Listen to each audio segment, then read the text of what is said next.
Você não vai acreditar nas notícias do vídeo de hoje, então já se segura aí no sofá, porque a gente já começa com o ministro da CGU e chefe do gabinete de Lula discutindo a fraude do INSS. É exatamente isso, pessoal. Ministro da CGU e chefe do gabinete de Lula. Eles não estão nada felizes com essa fraude no INSS que está derretendo a popularidade do governo Lula.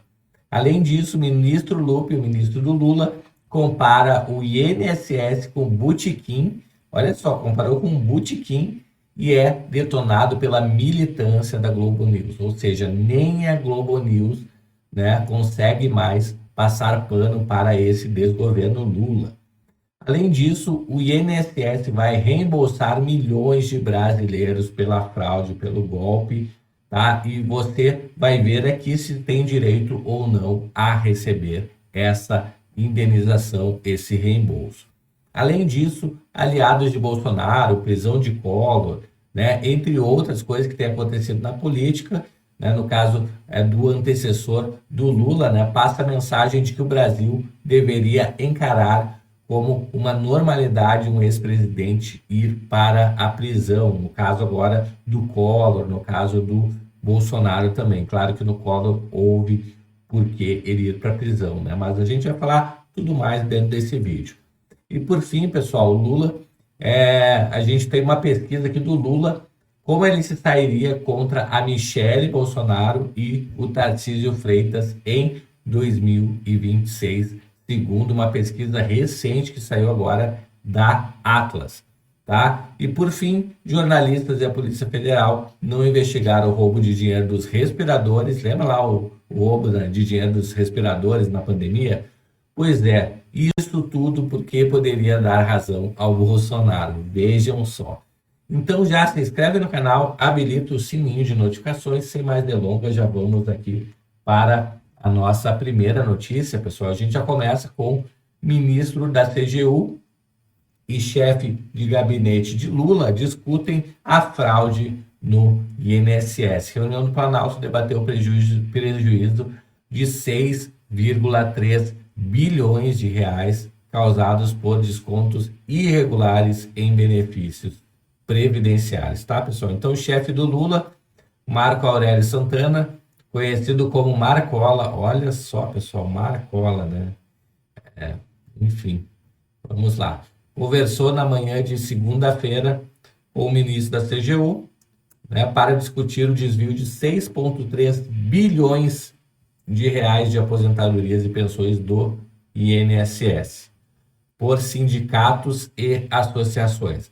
A reunião foi realizada no Palácio Planalto, o Lula não estava no local, e o petista passou o dia no Palácio da Alvorada, onde transferiu seus compromissos de trabalho. Pessoal, resumindo, né, ainda não há uma definição sobre a eventual demissão do Carlos Lupe. Tá? O pedetista nega que tenha sido omisso no caso do aumento dos descontos não autorizados feito pelo Instituto. Não foi o que o jornal falou ontem. Inclusive que ele sabia já há mais de um ano sobre isso. A Polícia Federal deflagrou em 23 de abril a operação sem desconto para apurar as fraudes do INSS. No mesmo dia, Lula determinou a demissão do Alessandro Stefanato, ex-presidente do Instituto. Antes, porém, Lupe havia defendido que ele permanecesse no cargo e tivesse amplo direito à defesa. Tá aí, pessoal. Então, o Lula, furioso, louco para demitir, inclusive, o Carlos Lupe, né? Vamos ver o que vai dar, porque está cada vez mais feio para o governo, né, ficar envolvido com esses escândalos de corrupção e não fazer absolutamente nada. Então, a gente traz uma notícia relacionada aqui. Ministro Lupe compara o INSS com botequim e é simplesmente detonado pelos blogueiros aí da Globo. Vamos ouvir. A gente tem agora o trecho do ministro Lupe sobre essa comparação do INSS com o botequim. Foi numa reunião do Conselho Nacional da Previdência Social. Vamos ouvir. Auditoria, uma ação dentro de uma instituição que tem 6 milhões de contribuintes, um pouquinho mais, para as entidades associativas. E todo milhão, 200, milhão 300, milhão 400 pedidos novos. E mais o pagamento de mais de 40 milhões, 660 mil pessoas, não é um botequim da esquina. Não dá para ser feito em 24 horas. Se o INSS fosse um botequim, ministro Lupe, essa roubalheira descarada, essa inação, essa omissão e, quiçá, essa cumplicidade com o roubo não teria acontecido. Bota o dono de um botequim como ministro da Previdência, que nós estaremos mais bem servidos administrativamente. O Ministério da Previdência tem muito a aprender com a administração dos botequins das esquinas das cidades do Brasil. Que vergonha, hein, pessoal? Que vergonha. A gente tem agora o trecho do ministro Lula sobre essa sobrou comparação agora do para INSS. Globo News detonar ainda o ministro do Lula aí, né? Então, ministro Lupe, Carlos Lupe. Tá aí.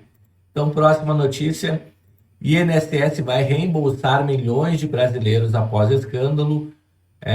Então, você vai verificar aqui se você está na lista e deve receber ou não esse benefício. Após escândalo de corrupção envolvendo vários nomes do INSS, inclusive o presidente do órgão, Alessandro Stefanato, o Ministério da Previdência informou que os beneficiários do INSS terão o ressarcimento integral dos descontos indevidos que está ocorrendo em seus pagamentos. De acordo com o texto publicado pela pasta, foi exaltado que os descontos serão creditados em referente ao mês de abril. A devolução dos descontos associativos não reconhecidos pelos beneficiários, ocorridos antes de abril, serão avaliados pelo grupo da AGU, que tratará o tema. Ou seja, pessoal, de abril, tá tranquilo, você vai receber. Os de antes de abril, que aconteceu antes, tá? Aí, isso aí ainda está sendo verificado junto à AGU.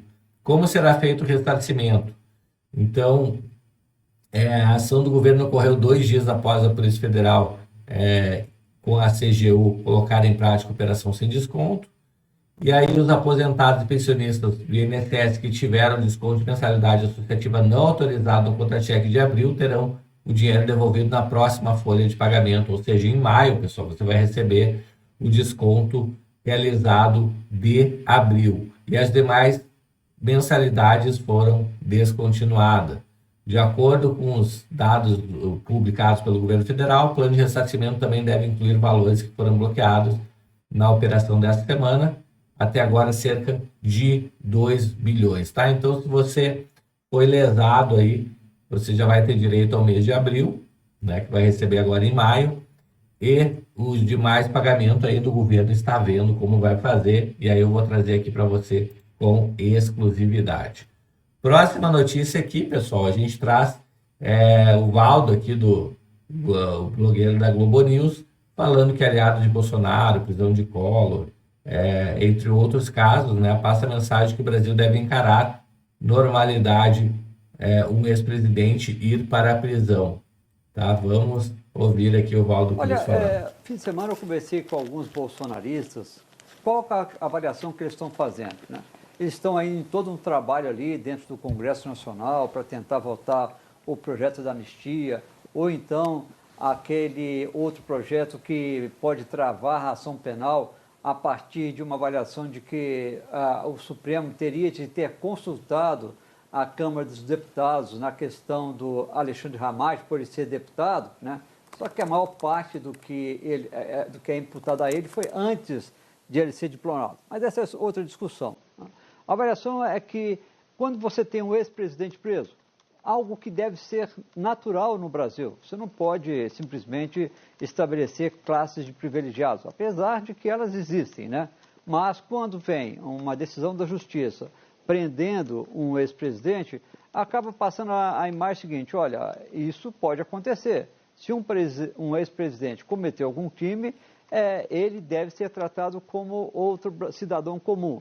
E por isso, a avaliação de bolsonaristas é que perde um pouco a força, o discurso deles de que o ex-presidente Bolsonaro é vítima de uma perseguição política. É claro que para os aliados, os apoiadores ali de Jair Bolsonaro, isso aí não modifica em nada. Mas em cima daquele eleitorado, né, mais de centro, que geralmente define uma eleição, a avaliação é a seguinte: não, Collor foi preso, o Lula foi preso lá atrás, por que tem que ser diferente de Bolsonaro? É claro que ele precisa ser julgado pelo STF, ainda não foi, a ação penal foi aberta, mas precisa passar por todo o processo, né? Vai ter direito a apresentar a sua defesa, pedir perícias em documentos, então ainda tem um trajeto até o desfecho desse julgamento, mas eles avaliam que perderam um pouco ali de força. Mas é claro que junto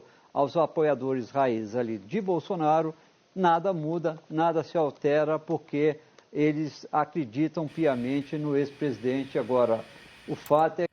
Pessoal, eles prenderam o Collor, a gente sabe aqui, justamente para dizer que prendendo o Bolsonaro é uma coisa comum, né? Então, só para não parecer perseguição, né? Até porque só o Collor foi preso, cadê os outros todos envolvidos na Lava Jato, que está todo mundo solto, agora decidiram prender o Collor por que motivo?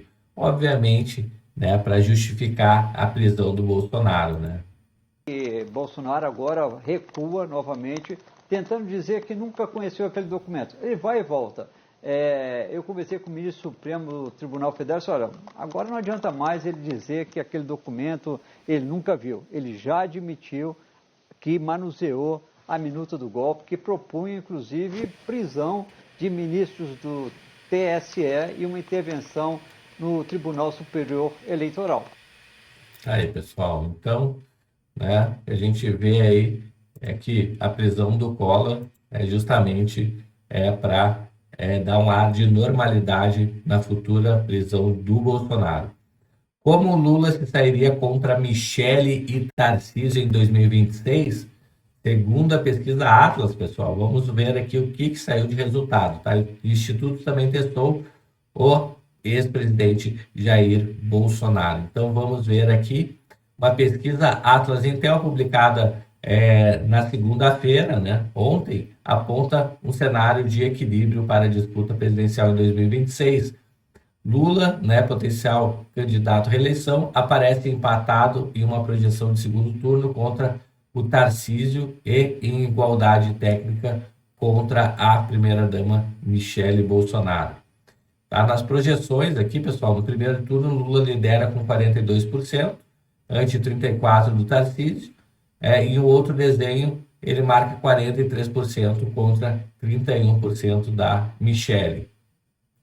Já contra o Bolsonaro, tá? Ele estaria tecnicamente empatado com 45% e 44%.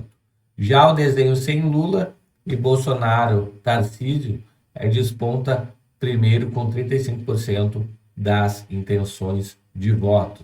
Já o Haddad seria o segundo com 32%, bem à frente do terceiro colocado. Me diz aí nos comentários se você acredita nessa pesquisa, vendo o Brasil do jeito que está, se você acha realmente que o Lula estaria na frente de alguma pesquisa eleitoral com 57% de rejeição. Me conta você aí nos comentários. Próxima notícia aqui, pessoal, isso a gente traz aqui um vídeo, né, das jornalistas aí, aqui do UOL, né, as blogueiras do UOL, tá falando aqui que investigaram o roubo na verdade, a Polícia Federal e a imprensa, de modo geral, não investigou o roubo de dinheiro dos respiradores feitos pelos governadores de esquerda durante a pandemia, porque poderia dar razão ao Bolsonaro. Vamos ouvir Como a aqui. Aguirre bem explicou, essa é uma história que não é nova. Essa história apareceu várias vezes na CPI da Covid e naquela época ela era bradada pelos bolsonaristas para justificar o negacionismo de Jair Bolsonaro. Então toda vez que Jair Bolsonaro queria justificar o seu negacionismo, justificar não comprar vacina, justificar desdenhar da Covid-19, justificar desdenhar da utilização de máscaras ou de qualquer outro método que pudesse ajudar as pessoas a sobreviver, porque a gente se lembra que em Manaus as pessoas também morreram sem ar porque se distribuía cloroquina, sempre tinha alguém para falar dessa história dos respiradores. E a gente estava tão perdido, digo nós, a opinião pública, os políticos, a própria CPI, naquela confusão toda, daquele negacionismo tão intenso de Jair Bolsonaro, que estava até difícil olhar para esse crime, porque não dava para justificar aquele negacionismo de Jair Bolsonaro, né? Então, tomara que agora, com mais calma, a gente consiga realmente ir fundo nessa investigação e colocar na cadeia quem desviou dinheiro de quem estava morrendo sem ar. Vamos lá. Como a Aguirre bem... Agora dão razão para o Bolsonaro, né, pessoal? Na época não queriam ver, né, o que estava na cara. Chegou até aqui no vídeo, se inscreve no canal, habilita o sininho de notificações, me conta aí nos comentários o que você acha, né, desse do que essa repórter acabou de falar aí, né? Por que não foram a fundo aí tentar descobrir o que aconteceu com o dinheiro desse desvio aí dos respiradores feitos no governo Bolsonaro pelos governadores de esquerda. Vou ficando por aqui, um grande abraço e a gente se vê no próximo vídeo. Até mais, tchau, tchau.